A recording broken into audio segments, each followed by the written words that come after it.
Tonight we're going to pick up in Matthew chapter 7. So if you're like, where do I go in the scriptures? That's where I'd love for you to meet me. Hopefully you'll remember that the last time we were here, we talked about judgment. Remember, that was a fun one. Do you remember? And we talked about how God's heart for his disciples is not to objectify people in their sin, right? To focus on their sin more than the actual person. But his heart is that we would look beyond that, see the actual person, check ourselves, make sure there's nothing in us that would keep us from communion with God, and then help them be restored back to the path of discipleship, to Jesus. Do you remember? That was the whole point. I remember because I was here and I listened really well and I wrote it. So I do remember that. Chapter 7, as you'll remember, is where Jesus begins to wrap up his famous Sermon on the Mount. And as he does, he's going to continue to stress the message of the kingdom that always focuses on the connection between loving God and loving others. With that in mind, let's read tonight's text. We're going to pick up in verse 7, and we will read through verse 11. Jesus says, "Ask and it will be given to you. Seek and you will find. Knock and the door will be opened to you. For everyone who asks receives. And the one who seeks finds, and to the one who knocks, the door will be opened. Which of you, if your son asks for bread, will give him a stone? Or if he asks for a fish, will give him a snake? If you then, though you are evil, know how to give good gifts to your children, how much more will your Father in heaven give good gifts to those who ask him?" That sounds good, right? I want to say a few things about this text before we jump in. In our text, I want us to keep in mind that there is an actual rhythm or a thread through the sermon, but also particularly in chapters 6 and 7. And at first glance, we read this text and we think this is about prayer. And it is. It's absolutely about prayer. But as we press in and look a little bit closer, we're going to notice something else.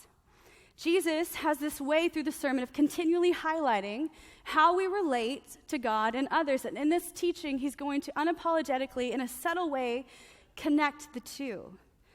We're going to see a couple metaphors that help us understand that prayer is an actual relationship. And in that, there's all kinds of dynamics that exist just as we have with people. So ultimately, what we're supposed to see here is that what we do to connect with God is also what we do to connect with one another. Make sense?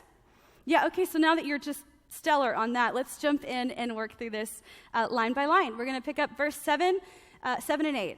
"Ask and it will be given to you. Seek and you will find. Knock and the door will be opened to you. For everyone who asks receives, and the one who seeks finds. And to the one who knocks, the door will be opened." Okay, so for many of us, a lot of us at least, this is a familiar verse. Maybe it's cross-stitched on your Nana's, wall somewhere. And if you're anything like me, maybe you grew up in the church or you've heard different teachings on this. When I've understood this, I've been told that this is connected to persistence in prayer, which makes sense, right? It's ask, seek, and knock. It even has its own acronym. Did you notice that? Ask, seek, ask. Did you see? I know. Pretty powerful. Now, when it comes to actually understanding this text in just like a more than one dimension kind of way, we have to remember who Jesus was talking to. His audience would have been his disciples and people who would come to follow him, and those people would actually be humans. And at some point, just like we humans do in their journey, there would be some doubt that would come in regards to prayer. I mean, if you're a human walking around here, maybe you've experienced the same thing. There would be doubt in God's love for them. There would be doubt in whether we could ultimately trust God or not. Often when we read this text, the emphasis is on what we will get after we ask him for something, right? The emphasis is like on what am I going to receive now? What door's opened? I'm open and I'm available, right? For all of the good things, as opposed to the act of asking itself. So when we look closely, when we press in here, we're going to find that Jesus, as he always does, is going to speak to something greater. He's going to actually consider our humanity and consider those who would not only hear, who were sitting right in front of him, but those who would come generations later. And he would speak to the doubt and the questions that all of his disciples would ask at some point or another. Jesus knows and knew that there would be struggle in prayer, especially as we press in to ask God for things. So here, Jesus ultimately addresses something that's super significant in the text. He is addressing the goodness of God. Now notice, this verse, hopefully you've noticed at least, that this verse is presented as a command. It's kind of like ask, seek, knock, right? Okay. But sort of. It's actually a command in the text. That's sort of how it's being interpreted, which means that prayer is an action that we take. Or more specifically, this idea of asking is an action. It means it will demand a response at some level. Some scholars say that this could be interpreted or translated more accurately, keep asking, keep seeking, and keep knocking. That's the implication here in the verse. Now, in our humanity, a lot of us have a tendency to measure our ability to do that. How much did I ask? How much did I seek? How much did I knock? Especially when we're trying to measure what we're getting. However, I think it seems that Jesus is addressing more the relationship that happens between the asking and the receiving. Does that make sense? Great. Verses 9 and 10. We're just blowing through this. Okay, which of you, if your son asks for bread, will give him a stone, or if he asks for a fish, will give him a snake? Jesus goes on to emphasize his point a little bit further by painting a picture of the most intimate and powerful relationship in our lives, that between a parent and a child. And these analogies of bread and stone and fish to snake are meant to help us understand that God doesn't provide for us some lackluster, superficial substitution for the things that we ask for. And beyond that, he doesn't give us something like a snake, which we should never touch anyway, that would harm us. Are you with me? He doesn't give us gifts that would hurt us. That's not who he is. And so it's in this verse that we begin to see Jesus casting a compelling vision for the goodness of God, the goodness of the Heavenly Father. And it's with this picture that the heart of a disciple, when reading this, is supposed to move out of impulse and into a place of confidence and trust in God's love for them. Verse 11, if you then, though you are evil, you guys, okay? If you then, though you are evil, you know how to give good gifts to your children, how much more will your Father in heaven give good gifts to those who ask him? Jesus goes on to offer a perspective that is often forgotten or marred by our earthly experiences when it comes to asking God for things. He says, of course, those of you who are parents or really, really cute aunts or uncles or friends or whatever you may be, if you would give your kids, if they asked you something that they desired or needed, you would respond to them. If they came to you and said, hey, I really want this thing, and you had the ability to give it to them, you would. And you do that largely because you love your kids, most of the time, right? And if my niece came to me, my nieces, the multitude of them, 2 redheaded and the other dark-haired, like them all the same, if they came to me and said, honeybee, I want this thing, which happens a lot. When we're at Target, it is a mess. And I'm like, okay, you can have everything. Merida or whoever, whatever. Right? If they came to me, there's no question in my mind that I would give them whatever I had to give them. If they were hungry, there's no question I'd be searching my bag for Sour Patch Kids or whatever it may be to feed them. Because these are humans that I love. And I feel that way about some of your children in this room. Same thing. And you get what I'm talking about. If you're a parent, you know you would give good gifts to your children. But when Jesus is speaking here, he begins to highlight something. He says, though you're noble as a parent, you know that you would give your kids anything if they need it, especially if they really needed something. You would not withhold from them. You, in your humanness, in your parenting, you still have a limitation. You have limited resources when it comes to your finances, when it comes to your emotions, when it comes to your ability to be present. Some of you are far away from your kids, and it's just, but you have a limitation in what you're able to give. And even so, if you're like, man, but I'm a stellar parent, I'm here, I'm present, I'm buying, whatever.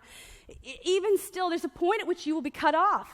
There's a gap in your ability to love your kids perfectly. If you haven't experienced yet, I bet you had a baby yesterday. I mean, really. I assume that's at least what I hear from parents. Now, when I'm reading this text, I can hear Jesus with great excitement begin to say, like, okay, so you get it, you're a parent. Or you're a person who really loves a human. You mean you really, really fiercely love them. You could not comprehend. What I want you to try to comprehend is how much more your Father, who has unlimited resources and unlimited love, loves and will give to you. There's like this great contrast, and you're like, I've heard that before or whatever, but it's true. He's saying he has more love than you can conceive, more resources than you can conceive, and he's a dad who longs to give you good things. This text is meant to draw our attention, not to our Heavenly Father being some kind of slot machine of goodness that we get stuff from. He's not the guy who we look to just to fund our business venture for the next thing that we're doing. But I believe it's meant to ultimately anchor our heart and requests to God's goodness and his love for us. Now, as we look at this text, there's a reality and probably something that's already confronted us that we have yet to address. These verses, by their very nature, if we're disciples of Jesus, should push us to think harder about prayer and what it actually is. Maybe you're reading this tonight, or you've heard it before, you're hearing me say it, and you're thinking things, yeah, but does prayer really make a difference? Yes. I know Carol believes that, but I don't know about you guys. Does prayer, or does God, through prayer, change the course of history? This is, okay, surprised. Okay. Why does God answer prayer? These are rhetorical, okay, to be clear. Does he do it for his glory, or does he do it for a relationship with us? And why does he answer some prayers and seemingly not answer other ones? We have to, if we're in a text like this, at least begin to wrestle with the implications of prayer. So if we're going to address these questions, we need to first talk about what prayer is. And you're like, I already know. I'm going to tell you. I'm going to give you some more information. Ronald Rolheiser puts it this way. He says, it is an act of lifting heart and mind to God. It is relaxing in God's goodness. Dallas Willard defines it like this. He says, it's talking to God about what we are doing together. Still, honestly, one of the clearest and most helpful definitions of prayer I have ever found comes by my boss, John Mark Comer. I don't know if you've heard of him. Anyway, he's very smart. But he says prayer is a back and forth conversation with God that comes out of a depth of relationship. And I think for me that's the most helpful. I don't know what your experience with prayer has been. In my experience, and I've been in the church for a really long time, there are moments where it has been super intimidating, largely because of sometimes how it's been presented. I have like methods, acts, the acts thing, not ask, acts, adoration, confession, thanksgiving. I have like these systems of prayer that have at some level configured how I view God. And so at times it's been difficult. So what I want to say to this, one thing I want to be really clear about when it comes to prayer is that prayer always centers around relationship. And relationship is a dynamic thing, not a static thing. It involves two actual people. It's a conversation that incorporates mind and will and emotion. It's a place of communion. And at the heart of all of it is this idea of asking, of request. Problem is that asking or requesting is uncomfortable for many of us. And we have this little thing that we have to address if we're going to actually figure out how to do the prayer or the way that we are invited to do prayer here in chapter 7. It's this thing I'm talking about is called pride, and I have some of it. You have a little bit more, and so I'd like you to listen up. In a New York Times article from a few years back, there's a writer named Alina Tugend, and she noted that we are a society conditioned and largely based on helping ourselves. In this article, she says, look at how many self-help books there are. Do it yourself. You don't need, other people. Do it yourself, girl, get the book and work it out, right? You also know that we have self-service counters, which is honestly what I prefer because I'm a double bagger. So I like to do that myself. I feel rude asking, can I get another bag? And they're like, the environment. I'm like, I know, I'm so sorry. I have to go upstairs. Right? So we even have self-service counters where we don't even have to engage. The checkout people aren't helping us. Forgive me if I don't know what the official word is for checkout people. And there's a huge part of our society where we're conditioned to do us, right? Do you, I'm going to do me. Take care of yourself, live independent lives. And our society, day in and day out, echoes to us that we should be independent people. That to be successful is to not have to ask. In her article, she goes on to say that in asking for help, the reality that we have to surrender control in asking is too much for many to bear, as it has often been perceived as a reflection of deficiency. which you can imagine cripples many of us. So if we're going to talk about prayer, we're going to talk about asking, seeking, and knocking. We have to address within ourselves whether we are able to actually do this or not. Whether we struggle, and if we do, then we need to ask ourselves why. I think for many of us, even if we try to approach God as a parent or as a loving father, we still face a real struggle that I believe pride brings. Now, I know that pride often comes from places of injury or trauma or loss from the past. And I believe that at the root of that pride is probably fear. You know, in asking someone, we're probably a little bit afraid of rejection. In asking someone, a lot of us are afraid of someone just saying no, because we've been told no a lot. So to ask again is to do something that feels crippling and hard. So many of us are afraid to ask because we don't want to feel indebted to somebody else because we felt that way before. That's bondage. So many of us don't ask because we feel like we're a burden to ask. And it's all these fears and more that have kept us from asking, doing this small thing that seems simple enough, and yet it's difficult. The reality is asking is a vulnerable thing. And it demands at some level that you come face to face with another person. Right? Like, let me think about someone I like. That's a lot harder on the spot than you'd think. I like my friend Catherine so much, and she's on the right up here. And man, if I know that at some level in my dynamic and relationship with Catherine that there is a mutual exchange. Sometimes I have to say to Catherine, like, hey, I need to talk to you. Or, hey, Catherine, I really need prayer. And then Catherine sometimes will say, hey, I need prayer. Can you pray for me? Or, hey, I need this thing. Or, could you meet me here for lunch? I would like to have lunch with you, or whatever it may be. And there's a back and forth. And whether or not we understand it or are recognizing it in our relationships, your relationship is built on asking. That's how it works. It's back and forth. You want to have intimacy and exchange, start asking some questions. And that is a free tip for the fellas in here. Ask some questions. Okay? All right. That just came out. Must be the Holy Spirit. Yeah. And we don't notice it. We don't notice that very often. But it is an essential dynamic to actual intimacy. Are you with me? Asking, I know, for many of us at a very deep level feels like a risk. It does. In this community we just talked about, there was a lot of risk going on. You know, emergencies push you into the space of just asking. But in the day-to-day, that asking for what you need thing is a lot harder than we'd like to admit. And I honestly believe that the inability to take that risk has kept many of us from believing that God is actually good. So what do we do? What are we supposed to do with that reality? How do we ask? How do we seek and we knock? How do we do these things that will move us forward in this part of our reality and the part of our relationship with the Father? The first, I would say, is we need to address some temptations that come when it comes to prayer. Scott McKnight, this brilliant theologian, tells us that there are two really big temptations that we have to address. The first, he says, is we have to admit the temptation that in our humanity we are often tempted to figure things out ourselves and to try to make them happen in our own power. I prefer this one often. I think I've confessed it here before, but I have a tendency to help God a lot. And it's not by way of profession. If you're like, I knew she was a 2. Okay, so did everyone. I'm a helper, right? There's that Enneagram thing, whatever.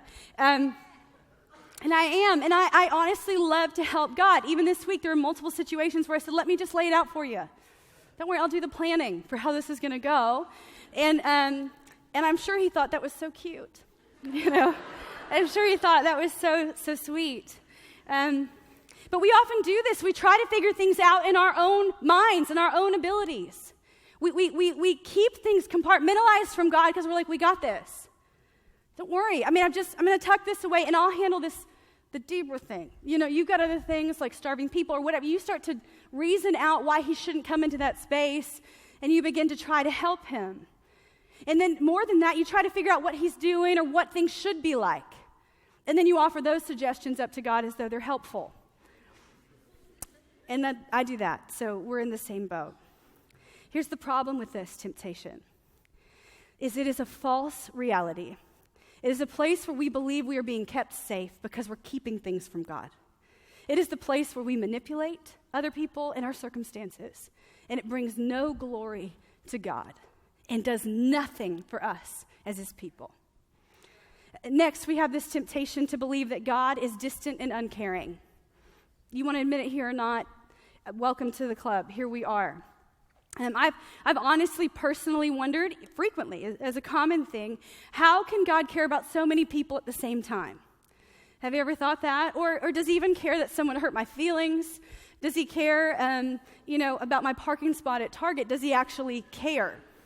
And I know that sounds silly, but sometimes I'm praying for a spot. I mean, really, at Target. And you'd think the Lord would open. I don't know. But it doesn't always happen. And the reality is, I'm just telling you, is I do wonder if God can do all of those things. And the truth is that me even asking that question is revealing something about my small and often narrow understanding of who God is. Now, I'm not a dumb woman by any stretch of the imagination. But when it comes to God, I am so limited in my perception of who he is. I like to tell him that he should be doing things this way, that way, or the other. And I start to paint a picture of him to him about who he is, right? I do this often. You're like, you're so silly. Yeah, well, you probably maybe have dabbled a little bit too. Or I start to say, like, you're a God who's all powerful and you care about my feelings, so why don't you work that thing out for me? And why is it that I'm having to take care of this, God, when you could do it in a moment? Why am I having to ask you for this when I feel like you could do it this way or that way? I measure him in the small way that my mind can conceive him. He is the God that can hold the cosmos and go on a walk with me at the same time. This is who he is. And for some reason in my small mind, I cannot perceive him to be bigger than what I know. And so then I just make assumptions about him, like, you don't care. And you're not interested. You're some blinking entity up there who's slightly impressed by a few people sometimes. And what we forget in those moments is the measures he took to be in a relationship with us. That when Jesus was crucified, brutally murdered by the state, he was buried and rose again on the third day. He did that for me, not just for you. And we forget that, and you're like, that is the gospel, by the way, which is the power unto salvation. That's the hope for all of us, but I forget it in a moment. I'm at Target, I'm like, we didn't get the spot, and I'm like, forget you. You don't care. Which is just, see how silly? It's silly, but it's true. Or you didn't do this thing in my timing. You don't care about me at all. And then he's saying, like, I don't, okay. I just can't imagine what he must be thinking in those moments. He can hold all of our affections. He can hold all that we are, and yet we minimize him and minimize his ability to care for us and what we understand in his care for us. We don't focus on the fact that he is love, that he is a God who goes to war for us. He's called the Lord Sabaoth, the Lord the warrior. That he is a God who has seen us, who knit us together in our mother's womb, and all of that. Never leaving us, never forsaking us. It just goes out the window the second we believe him to not be present. It is a temptation for us, people who follow Jesus. It is a quick temptation that we've got to rein in if we're going to be able to actually move in prayer the way we've been invited to. Now, the truth is, I actually believe reconciling these temptations for us are pretty doable. I think that tomorrow you could put these things into practice, be mindful of them, be disciplined, and kind of move ahead. But there's still one issue that I think is a little bit harder. In fact, I think it's a little bit of the elephant in the room, so I'm just gonna talk about it. For a lot of us, this is the reason we haven't prayed in years. Or maybe it's not been years, maybe it's been months. Still for others, I think it's the reason we just continue to hold on to resentment and anger towards God. It's the reason that you're able to shut yourself off from this message because you're like, this is ridiculous, or you're to scoff at passages of Scripture like this because you think they don't mean a thing. And I'm just going to call it out. There's this idea, there's this reality for so many of us that God does not answer our prayers, right? For a lot of us, we've spent months or years asking for something very specific, and we've begged God, and we've done it by faith, and we've done everything. Maybe you prayed for a child, and God has not, what you perceive, opened your womb for a baby.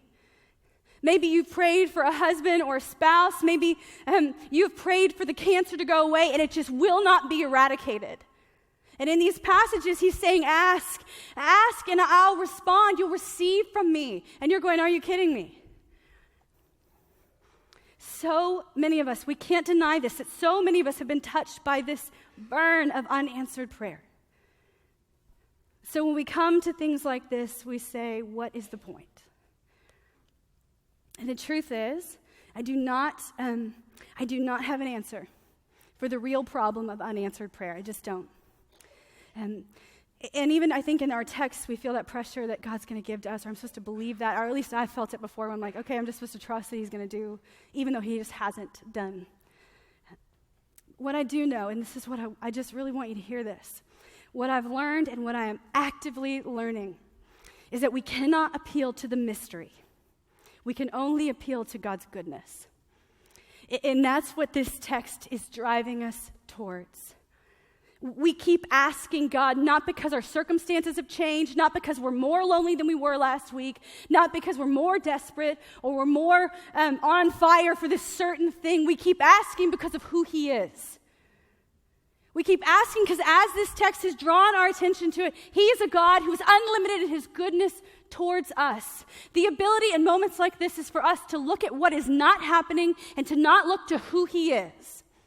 And this is where we break through that idea of finiteness, when we go like, yeah, but he's not doing A, B, C, and D. And we move through that space and we go, but God is a loving Father who in the scriptures it says withholds nothing good from his children. And this is where we appeal to who he is. This is where we choose to believe in his goodness towards us. You know, I absolutely love my parents. I actually think they're some of the best people. And even to hang out with them, which is nice. But I often call my mother, daily. And I'm like, if she doesn't answer the phone immediately, I'm so confused about why that's happening. Right? I'm honestly mystified. I have no idea why she's not waiting for me to call. And so literally sometimes she's like, I was at the doctor. And I'm like, I just can't believe you weren't available. I'm your child.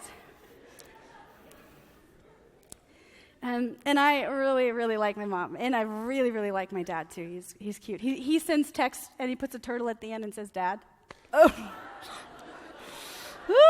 I can't. It's just the best guy. Here's what I want to say about them, both of them. In a moment, if I call them, not always, but my mom mostly, if I call her in a moment, my mom picks up her phone. And when mom picks up the phone, I have the very unique ability of asking my mom for whatever it is that I want. Currently, right now, she's making me a travel bag because I thought it'd be a good idea. I can call her and say, like, Mom, I need $50. Long story.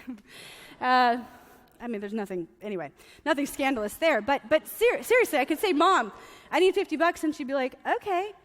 And she would probably give it to me for the most part. I know you want to call my mom too. Me, I know.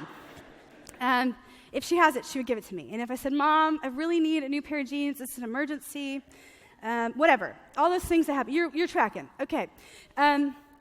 What I want to say this, I talked to my mom this week about this scenario. And I said, Mom, you don't really say no very often or whatever. And she said, no, I just really like what happens when you ask. My mom, I call her, she's like, what I like is that you just feel like you can. You just kind of barge right through something. You're like, I need something. It's an emergency. I'm your baby. Do it. Right? Or I talked to her about what I want the jeans for, and this would be really great, and I'll probably get a lot of response if I wear them, if I get them. And that seems important at this part in my life, this point, this moment. Or whatever. And my mom, we were talking about it, she just said, I just love the conversation that happens around the asking. And what is established in us and in our relationship when you come to me and ask me for what you need.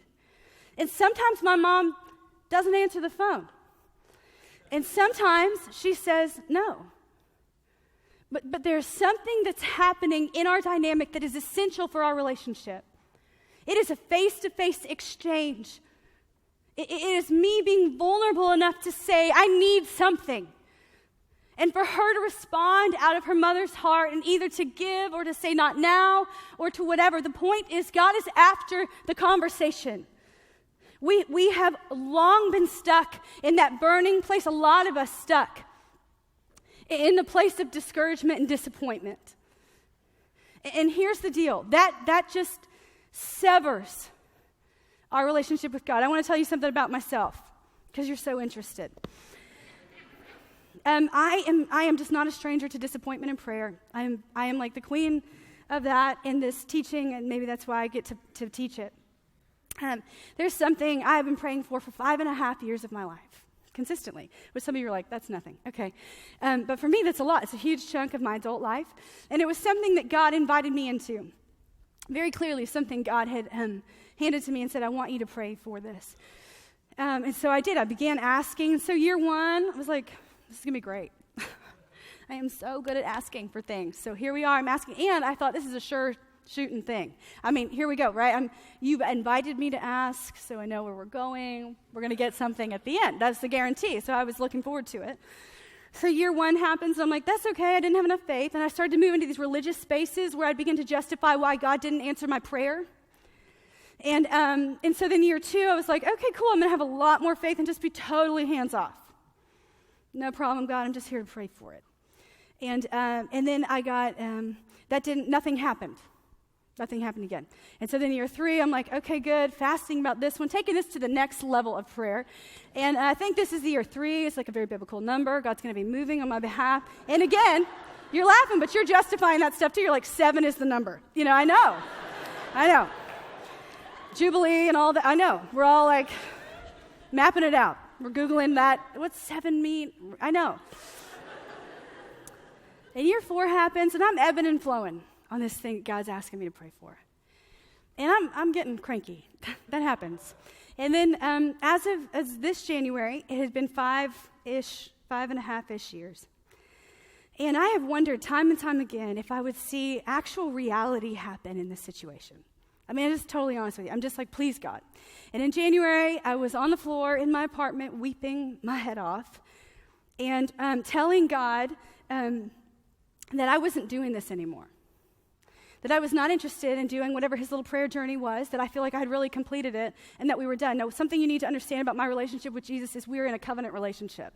So sometimes, just like I imagine in a marriage, you get in fights and you don't talk for a day or two, and then you come back and you're like, I'm not leaving. I mean, I absolutely love you, and you're my whole life. But I've made your lunch, and we'll talk tomorrow, right? It's like... So that's our dynamic. It's truly like that. And so he's not a stranger to the fits, you know. And I poured it out. I just said, look, I'm not doing this. This is a joke. I feel humiliated in my prayer life. What is that? Where's the book on that? Someone write it. Like how does that work? And I just said, I'm done. That's it. I have offered this to you by faith over and over again. I have prayed with other people. I have prayed in unique circumstances. Like I have done it. I've done the fasting. I've done all these things that you've asked me to do, and nothing. You say ask and it will be given. I've seen nothing in this. Now there's something that's really significant here that I don't want you to miss. When I did that and I said, we're done. I'm done praying about this thing. And I willed myself every day to not do it. And I did. And so God bless the husband, you know, wherever he may be. It's going to be tough. But it's rumbling back here. When I did that, when I said I'm refusing to pray for this thing, I stopped risking in prayer. And I thought I was just stopping to risk in prayer about this one thing. But the reality is it never works that way. When you stop risking in prayer and asking for the things that God has either burned in your heart to ask for, the things that you desire, it's like a total system shutdown. And in that, I began to feel like there was distance between God and I. And I'm making his lunch and sending him out the door every day, but I'm like, what's your deal? What is your deal? So here we are in worship, and I just love to move my body a lot in worship. I was a dancer, as you can tell, and I just love to worship Jesus that way. It really is for me. That's the jam. So, but even in those times of intimacy, when the Spirit's moving, Matt's leading, it's just awesome. I just couldn't. I was like, and here you are, distant. Look, we're having this husband and wife fight, so excuse us. It's like, hey, I didn't do anything. You moved away from me. And I began to filter into those places of temptation to believe he was distant and uncaring. And then I said, you know what, I'll just do it myself. It's no big deal. I'll just hold this myself. I'll just put it on the shelf and I'll package it away and whatever. And more there was distance growing between us and a lack of intimacy. And listen, I am in a new season of loving my job more than I've ever loved my job. It is like, yes, every day, like really. And I love that. And so even in my job, I know this is an important part of that, right? That I actually have to pray for people. And here's the deal. I had this ability to believe God's goodness for other people, but not for myself, which is a really weird thing.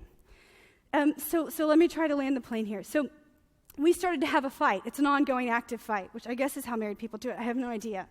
So it's just kind of like back and forth. And what I realized was it was not only this issue that I had done, this I'm not praying anymore thing, actually was affecting not only the ecosystem of my life, but the spiritual condition of yours. Because I actually take my job really seriously. That how I lead you and how I shepherd you and all of that is impacted by my relationship with Jesus.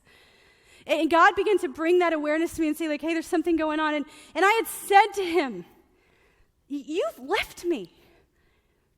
Just because I won't pray for this one thing, or I can't believe you for this one thing because you didn't give it to me, you have left me. And for the first time in my life, just like literally a week and a half ago, God was like, wait a second. I finally chilled out, which happens eventually, usually with a snack in tow, right? And I began to seek the Lord. Say, like, I don't know what it is because I miss you so much. I just miss you. I miss you a lot. Like, and it's the first time this has ever happened in, like, my mature relationship with Jesus, because usually I'm just like, and it was so cool. And he just showed me really clearly that when I was feeling the distance, it was because I had stopped risking with him in prayer. And that was going to impact my whole life and my whole person. Now, I don't know where that intersects with you. I think some of you in this room, I really do, as I've prayed today, I think some of you have been wondering why you don't have intimacy with God. Why you see people all around you who are doing this hand thing, or some of us dancers, or whatever it may be. Maybe you've been wondering, like, where is my intimacy with God? I don't feel connected to him. I do not feel like he loves me. I do not feel like he cares about me. And I'm just going to tell it to you straight. I think it might be because you've stopped risking with him in prayer. It's a vulnerable thing to ask for God to do something on your behalf. It's a vulnerable thing. It means you have to get face to face with him and say, I don't have it in me to do. And here's what I want to say to you about my story. When I got face to face with God, I finally saw the goodness of God in my life very clearly. Nothing had been withheld from me.